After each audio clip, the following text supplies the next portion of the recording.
দর্শক, সচিবালয়ে বিভিন্ন গুরুত্বপূর্ণ বৈঠক করছেন প্রধানমন্ত্রী তারেক রহমান। সেখানে রয়েছেন আমাদের সহকর্মী সাইফুল রিপন, সরাসরি যুক্ত হচ্ছেন তিনি আমাদের সাথে। রিপন, আমাদেরকে জানাবেন বৈঠকে কোন কোন সিদ্ধান্ত দিয়েছেন প্রধানমন্ত্রী? নিউমারিং কন্টেইনার টার্মিনাল বিষয়ক যেই সভাটি হওয়ার কথা ছিল সেটি কিন্তু ইতিমধ্যেই সম্পন্ন হয়েছে আমরা যতটুকু জানতে পেরেছি, এবং সেই সভায় অংশগ্রহণ করেছেন অর্থমন্ত্রী আমির খসরু মাহমুদ চৌধুরী, পররাষ্ট্রমন্ত্রী ডক্টর খলিলুর রহমান, আইন বিচার ও সংসদ বিষয়ক মন্ত্রণালয়ের মন্ত্রী আসাদুজ্জামান এবং বিডার চেয়ারম্যান আশিকুর রহমান। তারা কিন্তু সেই সভাটিতে অংশগ্রহণ করেছেন। যদিও সভা শেষে দুজন মন্ত্রী ইতিমধ্যেই বের হয়ে গেছেন, কিন্তু এখন পর্যন্ত যে সভায় গৃহীত সিদ্ধান্তগুলো কিংবা প্রধানমন্ত্রীর পক্ষ থেকে কী ধরনের নির্দেশনা দেওয়া হয়েছে সেই বিষয়টি নিয়ে কিন্তু এখনও কেউ মুখ খোলেননি, এবং ভেতরে এখনও রয়েছেন অর্থমন্ত্রী আমির খসরু মাহমুদ চৌধুরী, এবং এই মুহূর্তে সেখানে মন্ত্রিপরিষদ বিভাগের যে সভাকক্ষ রয়েছে সেই সভাকক্ষে বিএনপির যে প্রতিশ্রুতি ফ্যামিলি কার্ড, বাংলাদেশের প্রত্যেকটি সারা দেশব্যাপী যে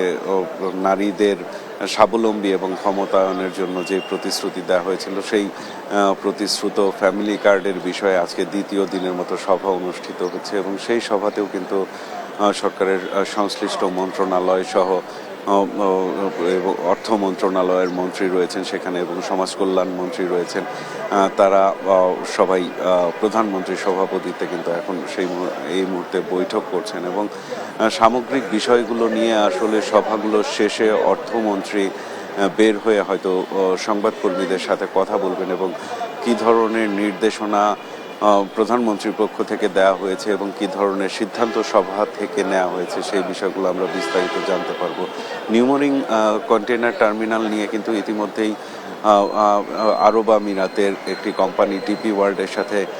চুক্তি হওয়ার কথা থাকলেও শেষ পর্যন্ত কিন্তু এখন পর্যন্ত সেই চুক্তিটি সম্পন্ন হয়নি, এবং ফ্যামিলি কার্ডের বিষয়ে এর আগেও একটি সভা অনুষ্ঠিত হয়েছে। সামগ্রিকভাবে প্রাথমিকভাবে কিন্তু এই ফ্যামিলি কার্ড সারা দেশব্যাপী চালু করার যেহেতু একটা সীমাবদ্ধতা আছে, সেহেতু আর কি প্রকল্প আকারে সেটি নিম্নবিত্ত কিংবা দুস্থ নারীদের মধ্য দিয়ে ফ্যামিলি কার্ড বিতরণের মধ্য দিয়ে কার্যক্রমে শুরু করার কথা জানিয়েছিলেন এর আগে অর্থমন্ত্রী আমির খসরু মাহমুদ চৌধুরী এবং সমাজ কল্যাণ মন্ত্রী এজেডএম জাহিদ হোসেন, এবং আজকে সেই ফ্যামিলি কার্ড বিতরণ নিয়ে যেই পরিকল্পনা বাস্তবায়ন, সেই বাস্তবায়নের ক্ষেত্রে কতটুকু এগুলো সেটি আসলে বৈঠক শেষেই জানা যাবে। এবং আমরা যতটুকু জানতে পেরেছি যে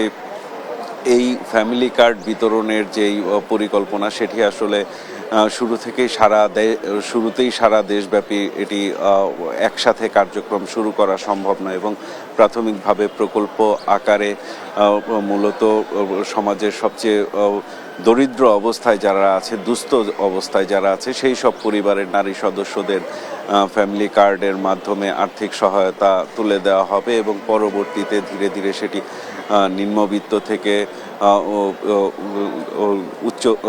মধ্যবিত্ত এবং উচ্চবিত্ত এভাবে ক্রমান্বয়ে সারা দেশের